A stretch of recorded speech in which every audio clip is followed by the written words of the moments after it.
make a mistake and holler at them and scream at them. I keep telling them, they're freshmen. How's he supposed to know? He never played in this atmosphere. Are you kidding me? Walked out there in that stadium. It's like, that's a lot. You know, that's a lot to ask a guy. And so they grow, and the only way they grow is they play. You know, I always say experience is one of those things we actually got to go do it. And we're going to allow them to do it. As long as they play hard, we're good.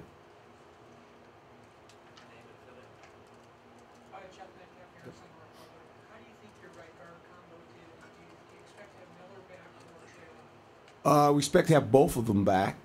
They did pretty good against a nice front, which was good because Roy was a guy that we brought in here and knew that he had some experience playing, and visited with him and said, "Hey, you're up. Let's go play." And I thought Coach Christians did a great job with all those guys. The offensive line doesn't get enough credit last 2 weeks what they've been able to accomplish against this front, big, powerful. They did a nice job. Now, the stats don't show it, but I just think what they were up against to hang in there and to make some yards in the fourth quarter, because that's what it boiled down to. The game was in the fourth quarter, and going in, that was kind of our mindset, get it into the fourth quarter, and if we could do that and make a couple plays, we'd have a chance to win. But offensively, the line played pretty well. Chris Carbon, Sun Noble Source. Yes, sir. So 2 minutes left, first and goal at the 6. You take a timeout after Michigan State had taken a timeout. Yes. Mark D'Antonio said after the game that he was going to let you guys score. Yeah. Rob Likens said that he was going to try to call a play to try to score. Can you kind of walk us through what happened there with you taking the timeout? Yeah, I said, don't even worry about trying to score because that's not going to happen. We're not scoring. We're going to take it down and kick a field goal with 4 seconds left. I said, that's the plan. That was the plan when we got it with 4:55, was try to put points on the board. But what I was trying to do, there comes a point where you play against the clock. We were playing against the clock at that point. At 4:55, when I walked down there on the 40-yard line, wherever we were, trying to move that ball, I told the players, I said, guys, it's the clock now. I said, the defense should never touch the field. They don't get the ball back. If we play this right and we do what we're supposed to do, we're going to be in good shape to win this football game. Now, we got to execute. It's on you guys. You got to go make some first downs. And now, I'm not saying we weren't trying to score a touchdown, but you're always trying to score. But there comes a point where you're playing the clock, and when it got in within 2:30, I'm going, we're good.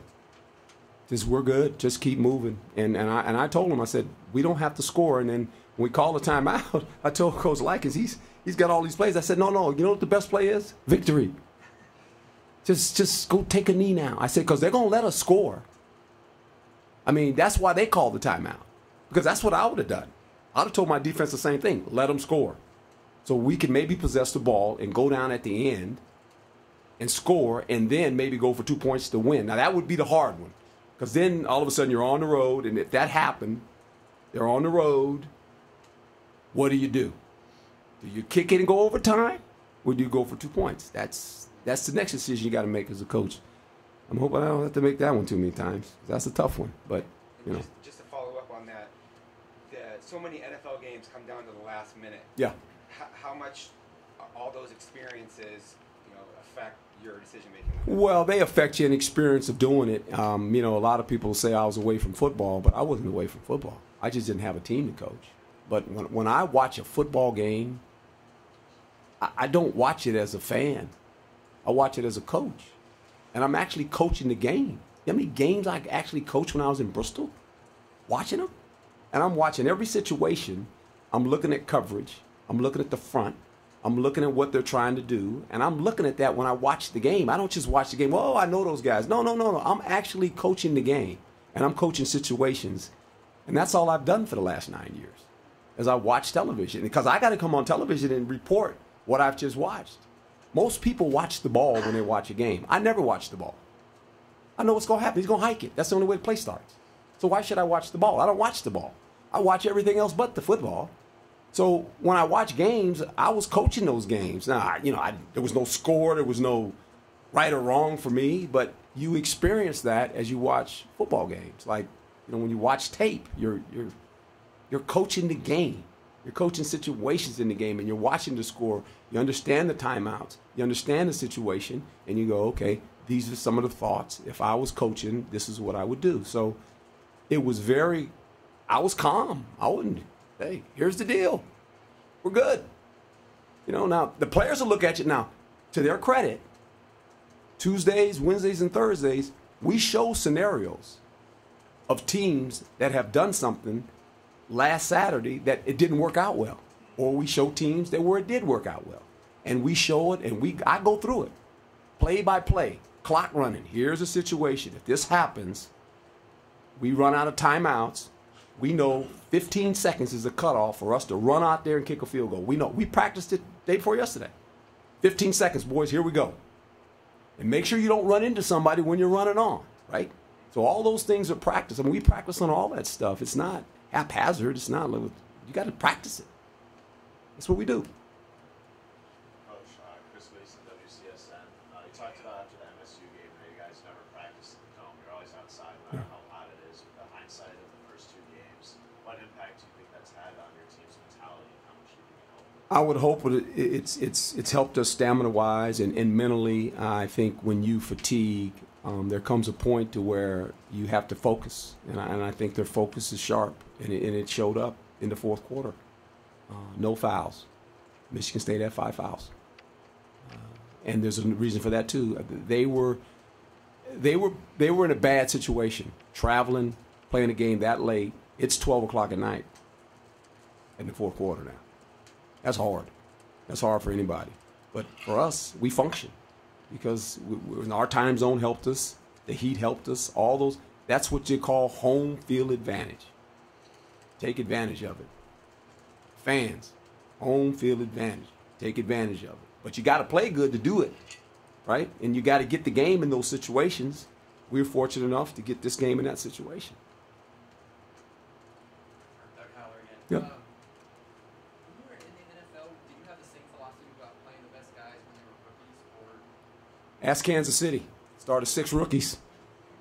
Got fired, but didn't have a quarterback. The plan was to build a program, and you know, when you don't have a quarterback, it's hard to build a program. 6 rookies and 7 first-year guys or something like that. And I would chuckle every once in a while, you know, and say, hey, if I was in college football, I could win a lot of games with these guys. But I wasn't in college football. I was in pro football. And a lot of coaches come up to me and say, Coach, I said, Coach, you're about a gallant effort. I said, I know, I get it. They're going to learn. And they end up being good players. You always do what's best for the game of football, okay? I've always known that. I've always felt it that way. And I'm not afraid to start a rookie. And I learned that from one man and from one man only. And he called me after the game, Dick Vermeil. He started a free agent rookie at the right corner my first year. And I didn't want to let that guy down. And I was a rookie, undrafted free agent. And every time I lined up, I thought about that man. I said, this guy gave me a chance, and I ain't going to let him down. That's how I played my whole career. It's real simple. So the best players play. And I think these guys are realizing it doesn't matter if you're a 5-star guy. It doesn't matter if you're a 1-star guy. It doesn't matter if you're a senior, a freshman. Buy into the team and compete every day. You'll get an opportunity to play here. You will. That's me, because that's who I was. And so I get that part. And I don't get caught up in all the rest of that stuff. I listen to my eyes every day I come to work and go, these are the guys. We film everything. Sunday is one of the most gratifying days for me, Sunday. Because when we go out there and stretch, I go over across the street in the bubble with 35 to 40 guys that didn't dress, some of them are walk-on kids, some of them are developmental kids, and we practice football in there. And I'm the only coach over there. GAs come over there. All the other coaches are in the office. I'm over there with those kids, and I'm watching them because it's important. I said, this is your opportunity to run our offense and our defense. This is a developmental program for you to get better as a football player. And we film it. So every Sunday, I'm over in that bubble watching those kids. I'm not up with the film with the rest of the coaches. I'm over there with those guys, and we're practicing. We're practicing our plays on offense and defense. Because these young kids in college football, what happens to them, they run cards all week. They never get to run the offense or the defense. How are you going to develop them? Well, we're going to take them across the street, and we're going to spend time with them. And I'm over there every Sunday with those guys for about an hour. And that's fun for me. anyone else right there? Yes, sir. Vince Gears on sports. What do you learn about your guys in the fourth quarter of a game like that? Because You find out, well, you know who the players are, and you better get them the ball. That's for sure. You find out what type of competitor they are. You do in stressful moments, and it doesn't surprise me the guys that show up in the fourth quarter were some veteran guys as well as a young guy in Merlin. But Manny was 101 yards, threw a touchdown pass. Number one had a big pass interference call in the fourth quarter, and he catches a touchdown. Williams is a 38-yard big pass play. Touched the ball 5 times. Two critical first downs he makes. So those guys show up. Merlin Robertson, the guy they were just talking about, 5 tackles, 1.5 sacks in the fourth quarter. Freshman. I mean, I tell guys in big moments, you want to be a big-time player, go make a play. It's real simple. Game's on the line. Who's going to step up and make the play? Who's going to run to the spotlight and who's going to run to the shade? Everybody says they want to do it. I always tell them, here it is. Lights are on, man. Go make a play. Don't stand over in the shade now. And they show up, and those guys showed up. So good for them. Would you mind, you mentioned kind of the conversation with the video. Would you mind sharing? No, well, that's like my second father. He's just means a lot to me, that guy. My father died my rookie year. He was kind of my second dad, that guy. And I talk to him once a month. He'll call me or he'll text me, and he's proud of me. And great man. I'll leave it at that. Anyone else? Coach Daz Tarolatasi had his arm in a sling.